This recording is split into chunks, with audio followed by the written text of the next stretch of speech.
karya Al-Imam Al-Habib Abdullah bin Alawi ibn Muhammad Al-Haddad radhiyallahu ta'ala anhu wa ardah wa nafa'ana bihi wa bi ulumihi fid dharain amin radhiyallahu ankum wa ja'ala ummatahu khaira ummatin ukhrijat linnas. Segala puji bagi Allah, alhamdulillah,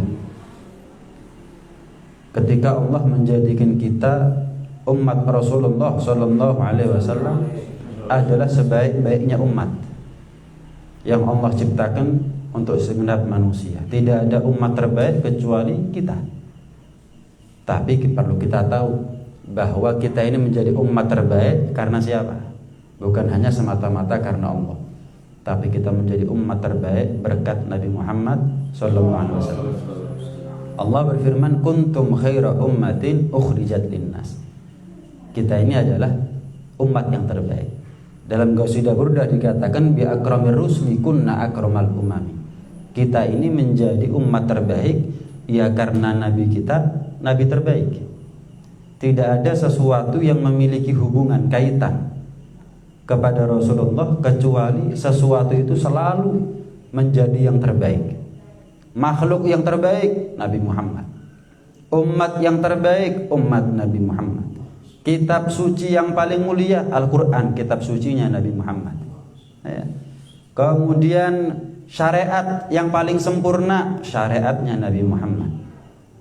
Malam yang paling mulia malam kelahiran Nabi Muhammad. Buat Nabi malam yang paling indah adalah malam Mi'raj, ketika beliau ditakdir oleh Allah untuk bisa berjumpa dengan Allah secara langsung. Itu adalah malam yang paling membahagiakan Rasulullah. Tapi buat kita umat Nabi Muhammad, malam yang paling membahagiakan kita adalah malam kelahiran Nabi Muhammad. Kenapa? Kita minta panjang umur ketemu Ramadan, karena memang Ramadan gudangnya rahmat, gudangnya ampunan, gudangnya pahala.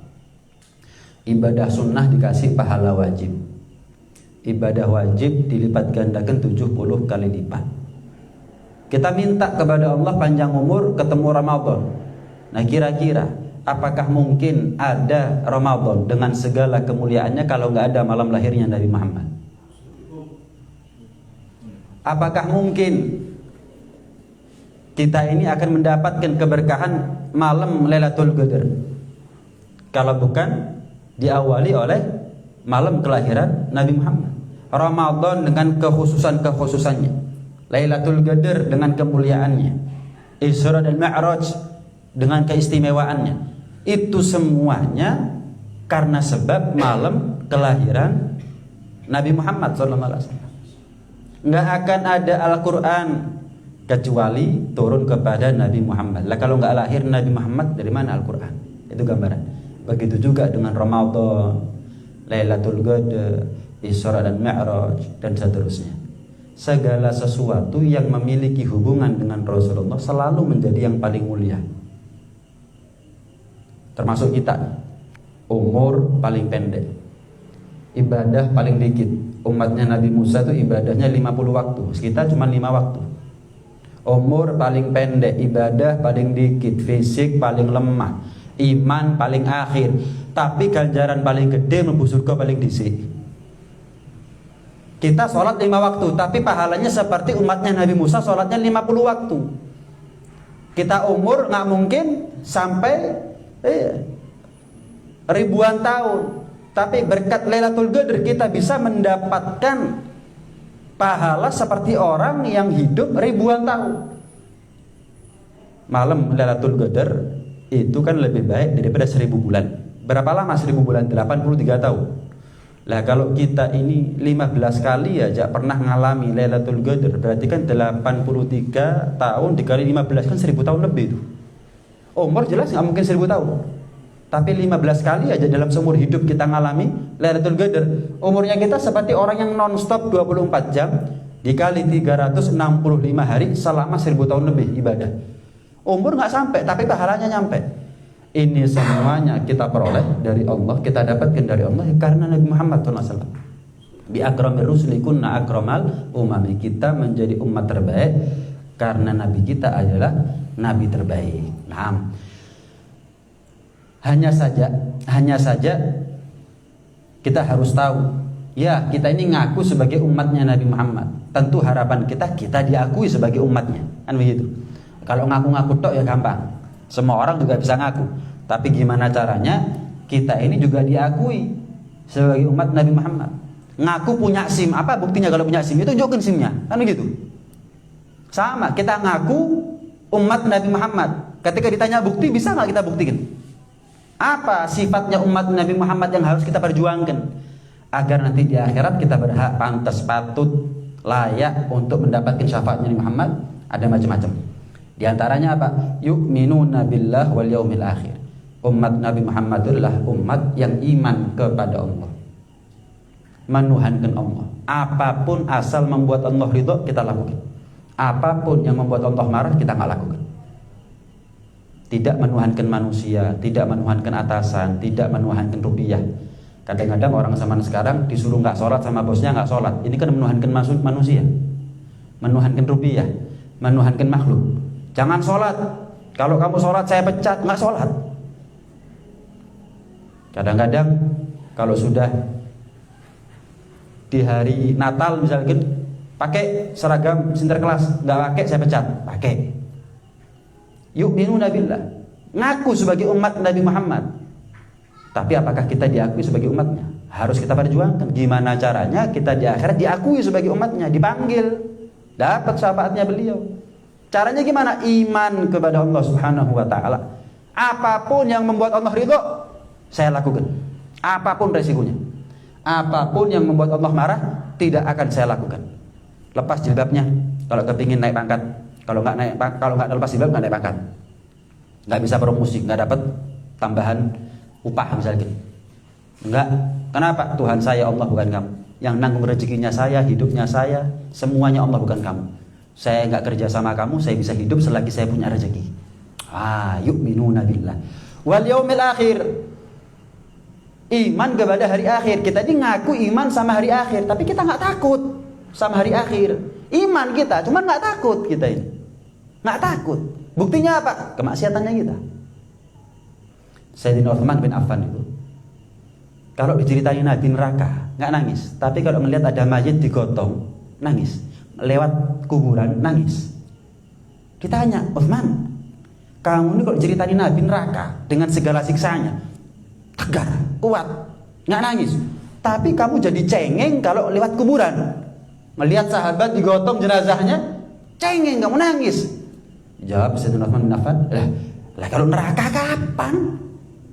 Tapi kalau kubur besok bisa. Buat apa saya menangisi yang kapan, sementara saya lupa untuk menangisi yang paling cepat yang bisa saya alami. Kubur ini gambaran surga atau bisa menjadi gambaran neraka. Kalau kita ahli surga, maka kuburnya kita menjadi miniaturnya surga. Gambaran surga kita dapatkan di situ. Kenikmatan surga kita dapatkan. Bukan tempat transit yang netral, nggak ada siksa, nggak ada nikmat, enggak. Kubur itu awwalu manzilin min manazilil akhirah. Tempat transit dari akhirat yang pertama kali kita alami, yang kita singgahi. Kalau ada di alam kubur kita mendapatkan nikmat, meninggal masuk kubur, nikmat, nikmat tok salawasi. Nikmat tok sudah. Nggak ada orang di alam kuburnya nikmat tapi di akhirat masuk neraka, nggak ada. Pokoknya kalau sudah di alam kuburnya enak tok. Lancar Tapi kata Sayyidina Utsman bin Affan, yang saya tangisi bukan itu. Yang saya tangisi ini Sayyidina Utsman bin Affan, siapa kita? Sayyidina Utsman bin Affan itu diambil mantu 2 kali oleh Rasulullah. Saking cintanya Rasulullah kepada beliau, diambil mantu 2 kali. Sampai disebut Dzun Nurain, orang yang punya 2 cahaya. Kenapa? 2 putri Rasulullah pernah dinikah oleh Sayyidina Utsman bin Affan. Sayyidina Utsman bin Affan itu adalah orang yang bahkan malaikat pun malu. Orang yang bahkan malaikat pun malu. Rasulullah SAW pernah ketamuan Sayyidina Abu Bakar, Sayyidina Umar, mertua nih. Dua-duanya kan mertuanya Rasulullah. Sayyidina Abu Bakar mertuanya Rasulullah, ayah daripada Siti Aisyah. Kemudian Sayyidina Umar juga mertua Rasulullah, ayah daripada Siti Hafsah. Siti Aisyah istri Rasulullah, Siti Hafsah juga istri Rasulullah. Sementara Sayyidina Utsman bin Affan adalah menantu, bukan mertua. Tapi ketika ketamuan mertua Sayyidina Abu Bakar, Sayyidina Umar, mertua Rasulullah, duduknya Rasulullah nyantai. Tapi begitu kedatangan menantu Sayyidina Utsman bin Affan, langsung berubah duduk, berubah posisi Rasulullah. Siti Aisyah heran, loh ayahku datang Rasulullah nyantai, Umar datang mertuanya nyantai, Utsman bin Affan adalah menantu Rasulullah kok berubah posisi, kenapa? Setelah pulang semuanya, tanya Siti Aisyah, ya Rasulullah, wahai suamiku, maaf, tadi ketika saya saksikan kedatangan ayah saya, kedatangan Umar, Anda nyantai, tenang gitu. Tapi ketika kedatangan Utsman, Anda berubah posisinya. Kenapa?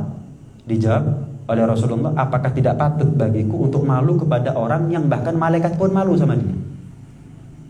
Lihat, Sayyidina Utsman bin Affan nih, ngelihat jenazah digotong, nangis.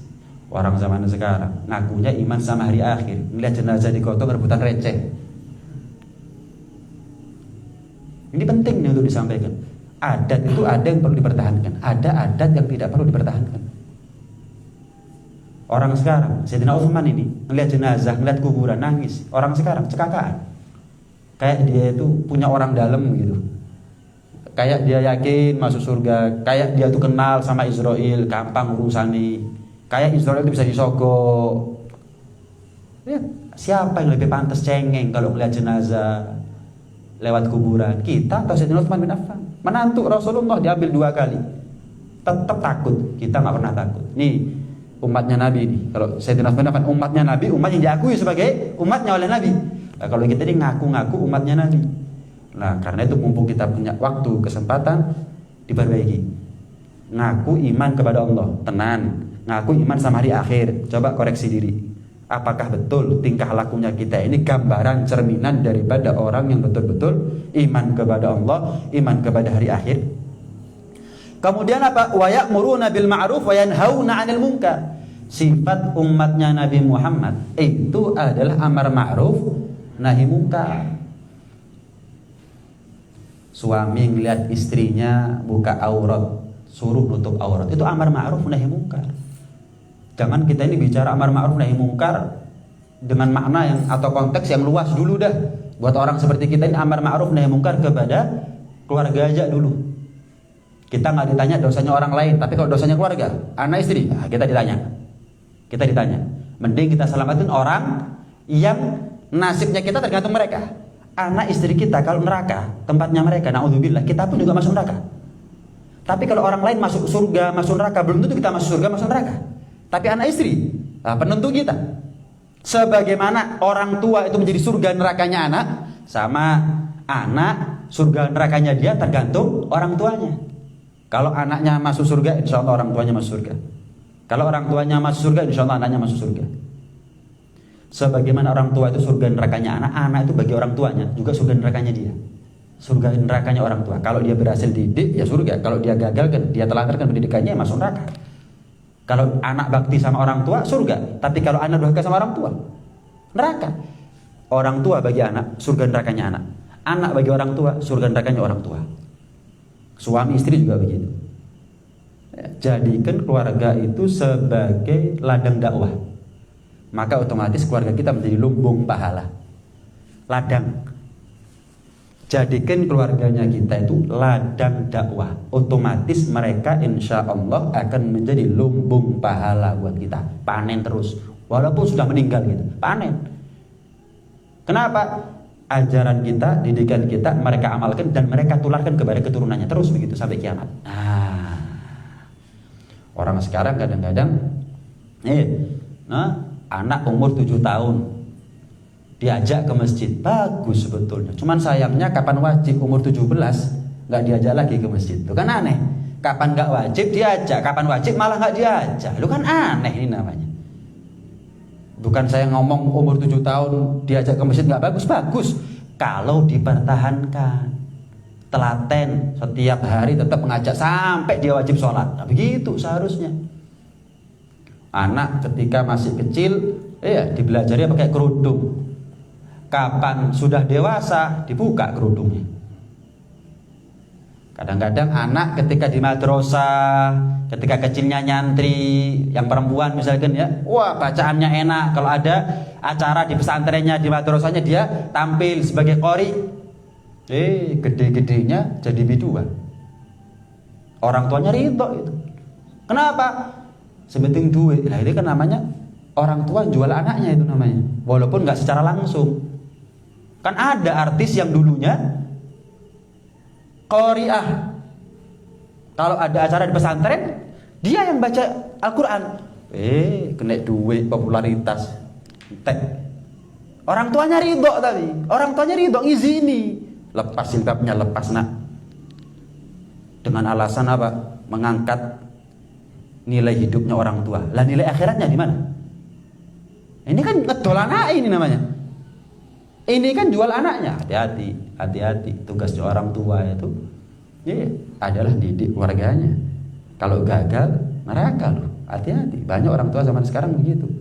Orang tua zaman sekarang itu kalau anaknya umur 10 tahun gak bisa baca, gak bisa nulis, gak bisa ngitung, wah malu.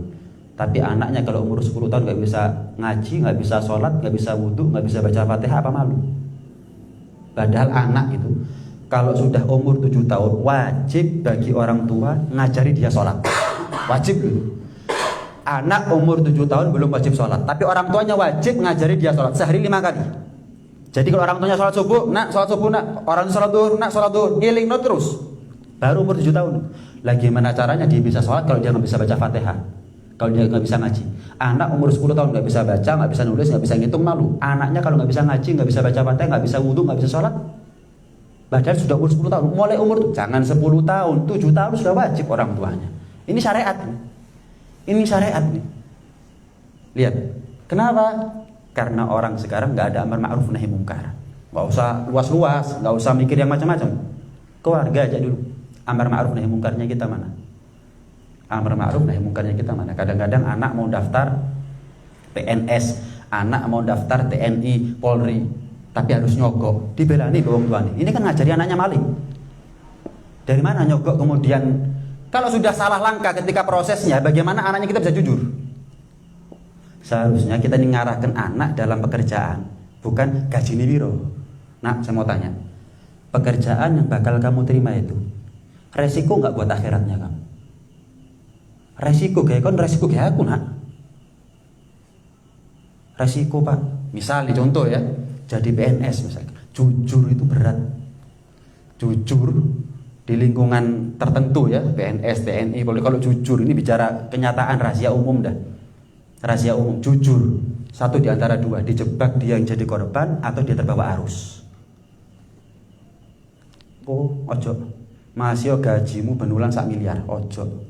Surga didol 1 miliar, murah. Enggak mau. Cari kerjaan yang lain yang potensi kamu selamat.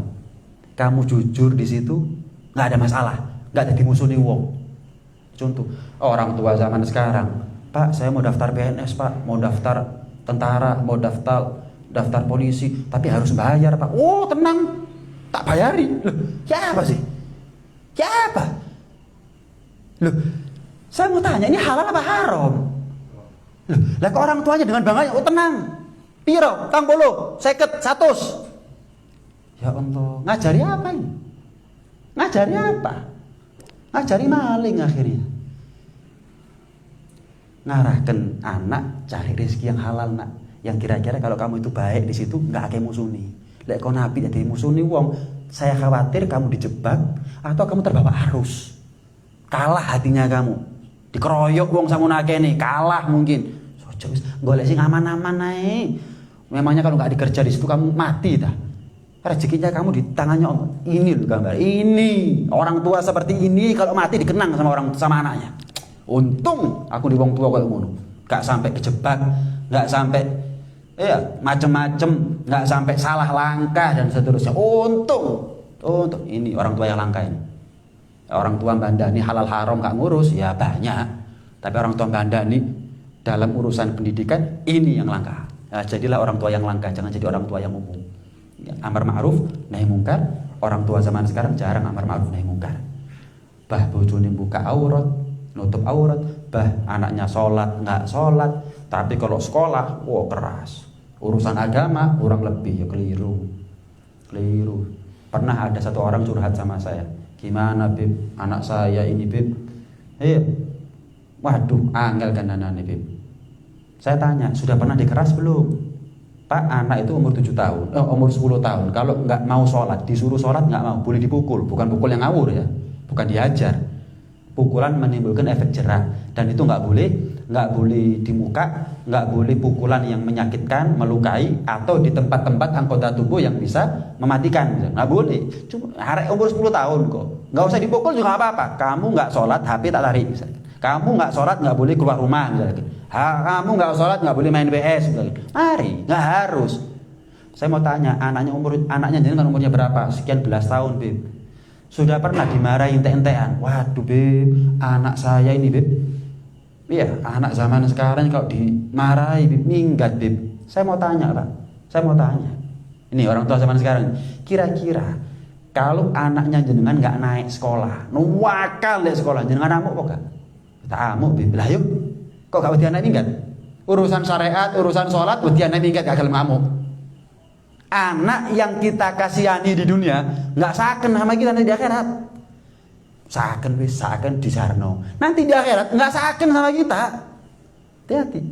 Bukan berarti saya ngajarin jangan keras loh ya. Tapi ya dalam urusan prinsip mau nggak mau. Dalam urusan prinsip. Ya loh, kalau memang anak nggak perlu dikeras ya jangan dikeras, jelas. Tapi kan orang tua kadang-kadang urusan syariat betul alasan keras, Bib, nanti anak itu mau, waduh. Tapi urusan dunia. Contoh, anak ngilangno sepeda motor, ngamuk wong tuane. Anak ngilangno akhlaki.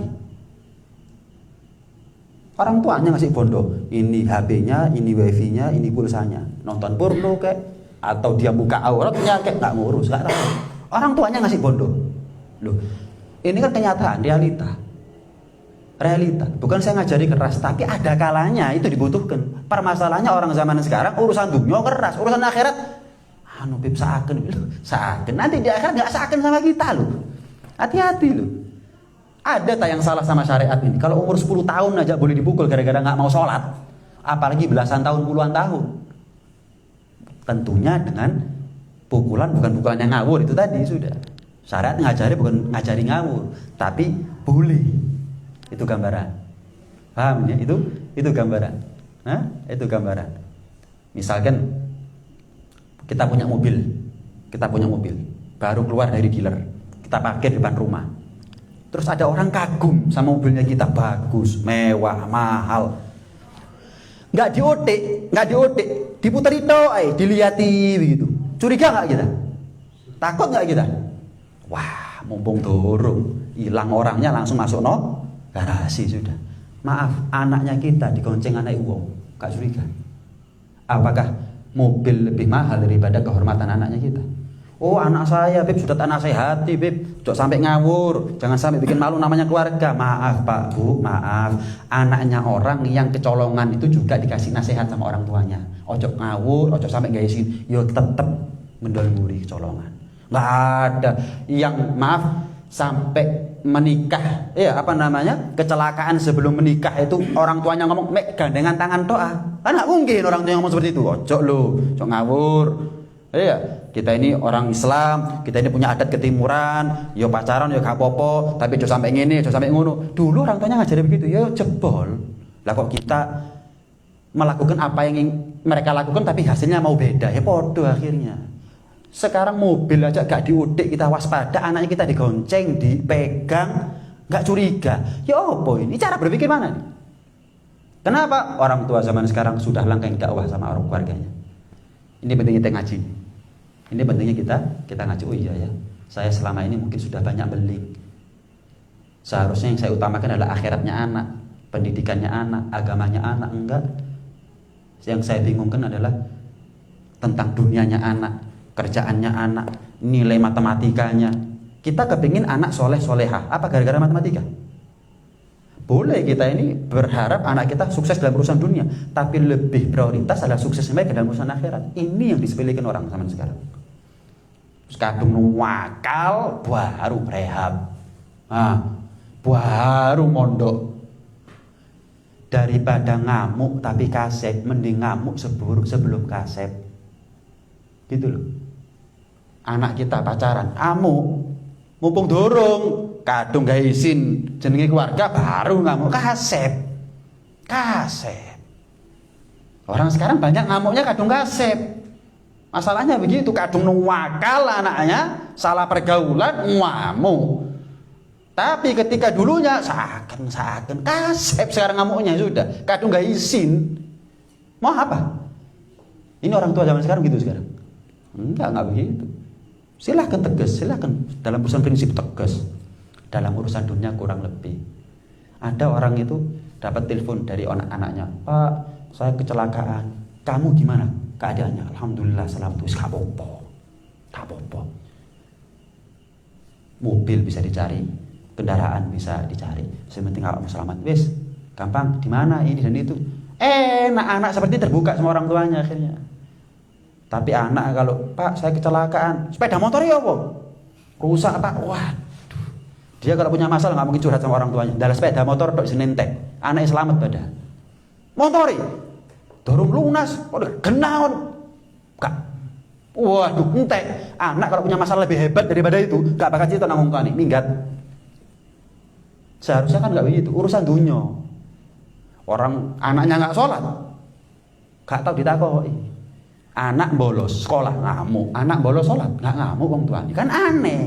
Ini kan aneh. Ini apa sih? Padahal kepingnya anak soleh-soleha.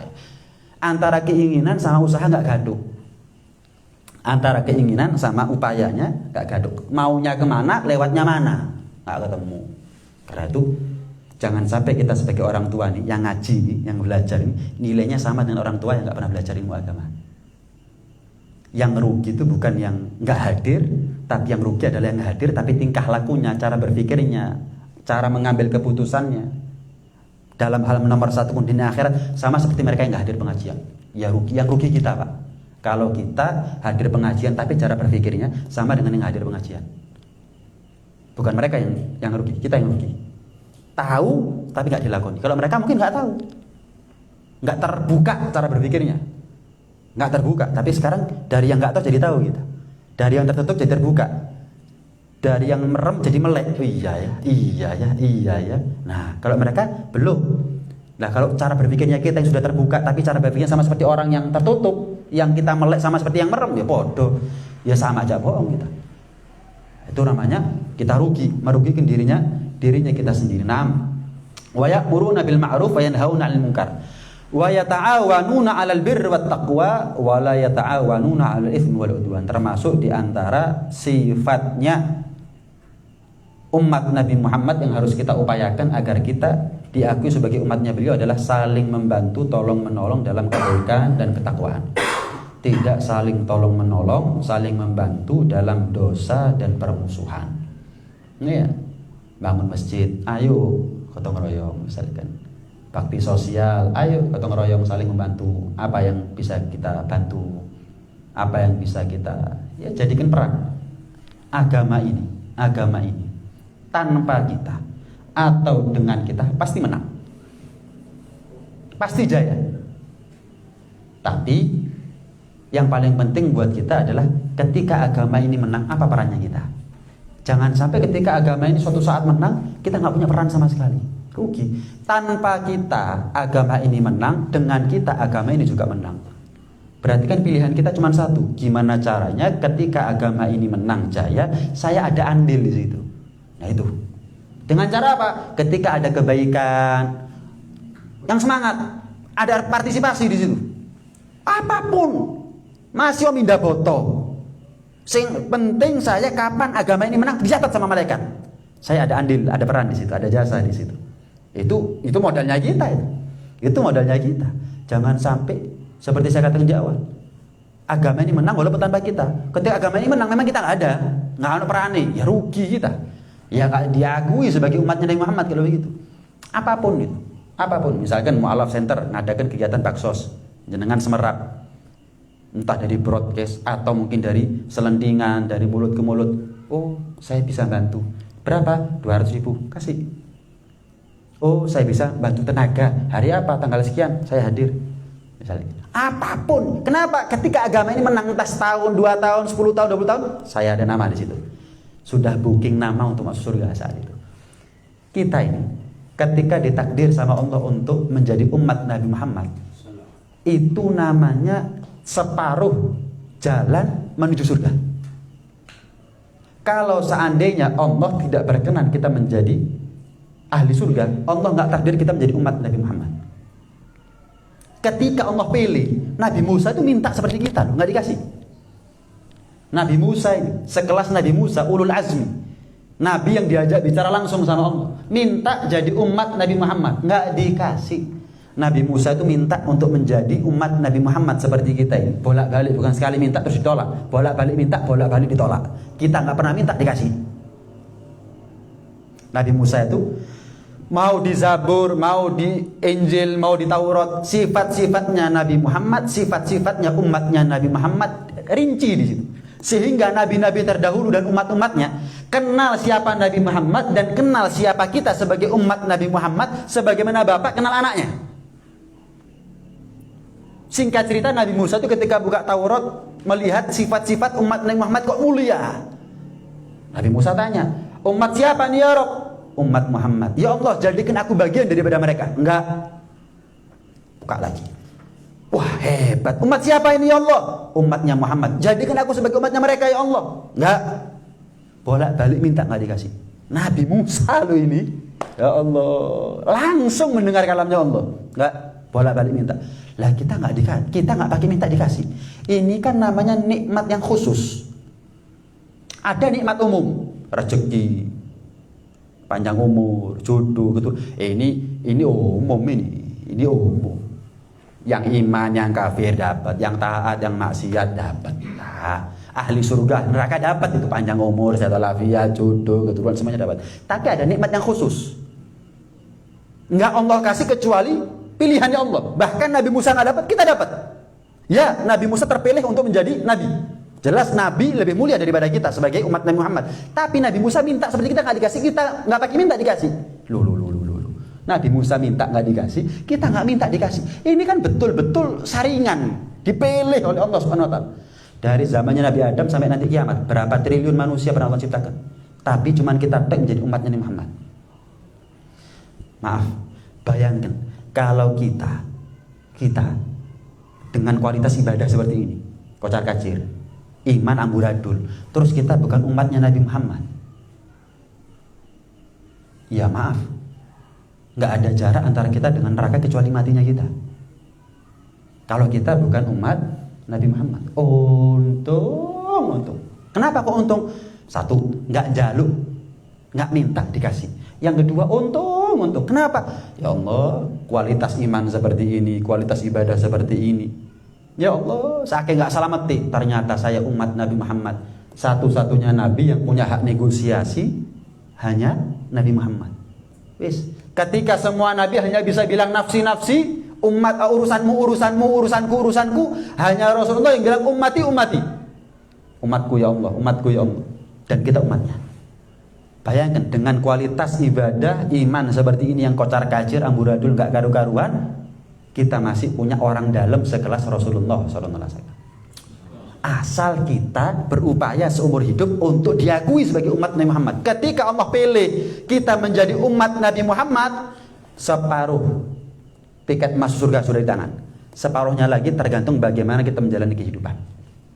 Gak semua umat Nabi Muhammad cinta sama Nabi Muhammad, kagum idola sama Nabi Muhammad, rindu kangen sama Nabi Muhammad. Saya tanya, jenengan pasti kalau saya tanya, kepingin mimpi Nabi Muhammad? Jawabannya pasti kepingin mimpi Nabi Muhammad. Tapi pernah nggak kalau bangun tidur getun nggak mimpi Nabi Muhammad? Orang sekarang kepingin mimpi, kepingin, tapi kalau bangun tidur nggak mimpi nggak getun. Loh, berarti ini temenanan apa nggak kepinginnya?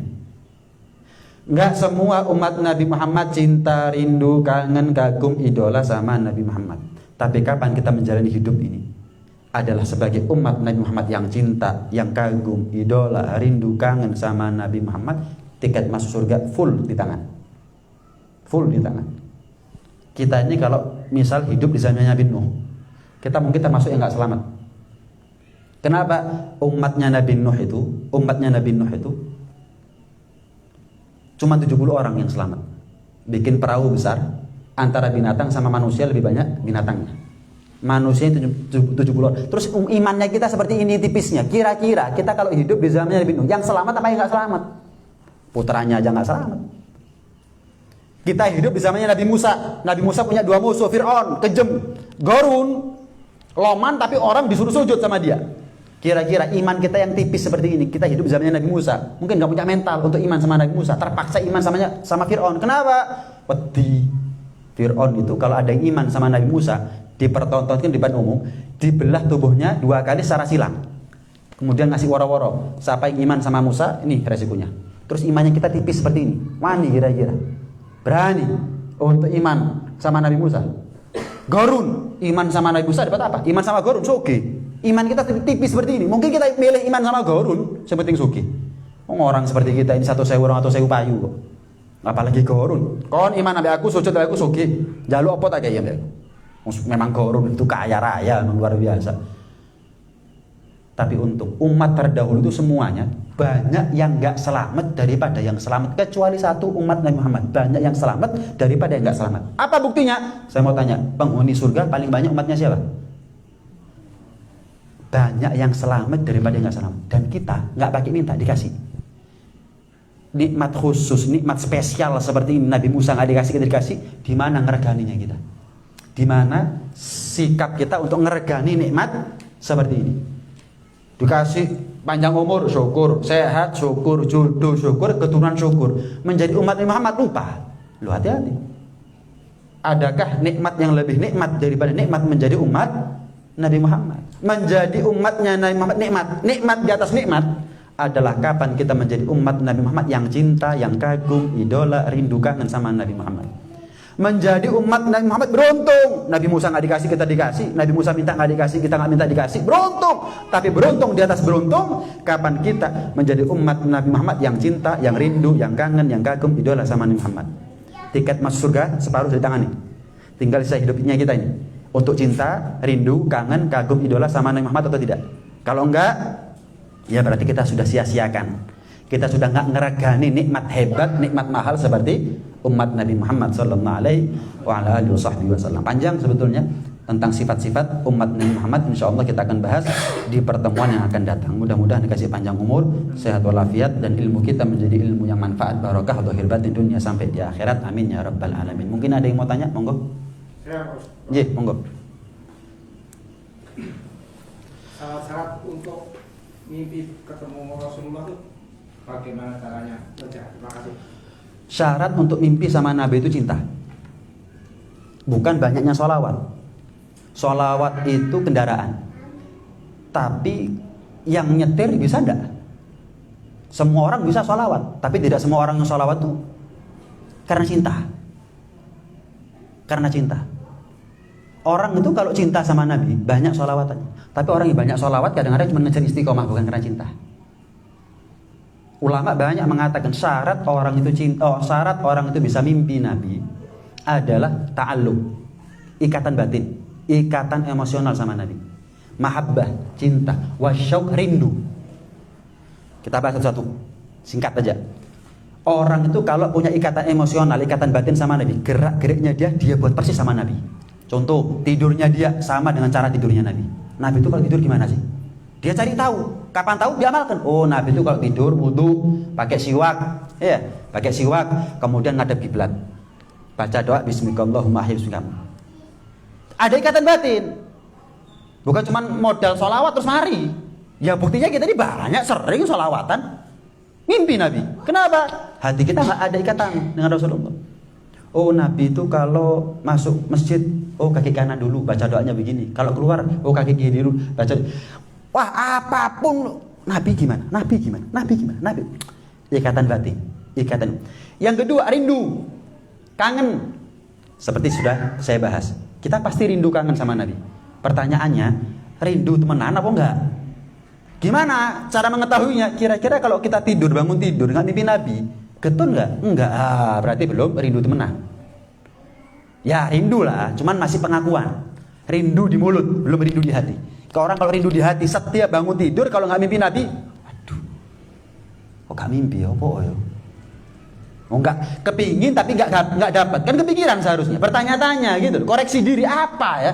Apa nih? Sama seperti urusan dunia itu loh kita. Kepingin kalau nggak dapat kan kepikiran. Sudah berusaha kok rugi ya? Kenapa ya? Dicari, diteliti itu. Opo? Nah, kita ini rindu kangen sama Nabi, tapi kalau nggak mimpi Nabi bertahun-tahun, setiap malam nggak pernah mimpi Nabi, ya kita tenang. Iya, berarti rindunya kita cuma masih di mulut. Tapi nggak apa-apa. Banyak orang di luar belas nggak pernah berharap mimpi Nabi, biasa-biasa saja. Biasa, nggak ada itikat baik untuk saya kepingin loh mimpi Nabi itu. Jarang orang tanya caranya mimpi Nabi itu. Jarang. Ketika ada pertanyaan seperti itu, sudah ada benih berarti. Nah, tinggal ditumbuhkan menjadi cinta, rindu dan kangen. Cinta bagaimana? Oh, man ahabba syai'an aktsar min dzikri. Orang itu kalau cinta sama sesuatu banyak nyebut. Banyak nyebut. Nah, orang itu kalau cinta sama Nabi, ya pasti dia banyak nyebut namanya Nabi. Orang itu kalau ketika hidup mimpi Nabi, itu pasti masuk surga. Jadi kalau kita ingin merasakan ingin memastikan saya ini ahli surga atau tidak sebelum matinya, maka mimpi Nabi adalah jawaban. Mimpi Nabi adalah surga sebelum surga. Karena nggak ada ceritanya orang mimpi Nabi matinya su'ul khotimah. Orang mimpi Nabi di alam kubur mendapat siksa. Orang mimpi Nabi nanti di akhirat nggak dapat syafaat Nabi. Orang mimpi Nabi tapi nanti di surga nggak kumpul sama Nabi, nggak ada. Karena orang yang mimpi Nabi pilihannya Nabi sendiri. Kalau semua orang kepingin, tapi kan dipilih sama Nabi, siapa yang pantas? Mosok dipilih sama Nabi tapi ahli neraka, dipilih sama Nabi tapi matinya su'ul khotimah, nggak mungkin. Jadi kalau kita hidup di dunia mimpi Nabi berhasil, itu namanya nggak ada jarak antara kita dengan surga kecuali matinya kita mati surga. Kenapa? Saya pernah mimpi Nabi. Pertanyaannya, lah wali-wali dulu itu, ulama dulu itu kan mimpi Nabi bolak-balik. Kok tetap semangat ibadah? Kan sudah pasti masuk surga. Bedanya ketika mereka ibadah sebelum mimpi Nabi karena surga neraka. Tapi setelah mereka mimpi Nabi, mereka ibadahnya karena kecanduan mimpi Nabi lagi. Beda motivasi sudah. Dulu karena takut neraka, berharap surga ibadahnya. Sampai mereka akhirnya takdir mimpi Nabi, mereka tetap ibadah. Kenapa? Semalam saya mimpi, besok jangan sampai nggak mimpi lagi. Itu yang mereka jaga. Kenapa kok mereka itu kecanduan sudah, kecanduan sama mimpi Nabi. Jadi itu yang mereka jaga. Itu yang mereka jaga. Mudah-mudahan ditakdiri kita ya bisa mimpi Nabi ya, bisa mimpi Nabi. Nah, terakhir mungkin kalau ada satu pertanyaan lagi, kalau ada.